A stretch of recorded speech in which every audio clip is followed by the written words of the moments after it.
আমরা খুবই দুঃখিত, খুবই মর্মাহত, খুবই একটা মর্মান্তিক ঘটনা ঘটেছে। মুখ্যমন্ত্রীর কাছে ওনারা যে কথা বলেছেন আপনারা সবাই জানেন, মুখ্যমন্ত্রী তাদের বলে দিয়েছেন যে যা যা করবার করবেন। আমরাও সেই একই কথা বলতে এসেছি যে যা মুখ্যমন্ত্রী বলেছেন সেটা যেন বাস্তবে পরিণত হয় এবং যারা দোষী তাদের কঠোর থেকে কঠোরতম শাস্তি হয়, সেটা আমরাও ক্যাপিটাল পানিশমেন্ট যাতে হয় সেটা চাই। আমাদের সবার আমরা মর্মাহত, বেদনাহত, এবং যে গেছে সে কিন্তু আমাদের সবার।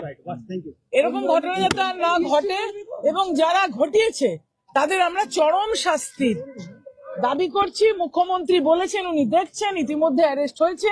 আর যাতে কোনো ঘটনা না ঘটে আমরা কিন্তু তার জন্য লড়াই করব। আমাদের দেরি হয়নি, আমরা চলে এসেছি। কালকে তোলা হয়েছে পুলিশ না, মুখ্যমন্ত্রীর ভূমিকা খুশি। আমরা সমবেদনা জানাতে এসেছি, আমরা চরম শাস্তি চাই। বাংলায় এ ঘটনা যেন না ঘটে। পুলিশের ফাঁসি চেয়েছে, আমরাও ফাঁসি চাই।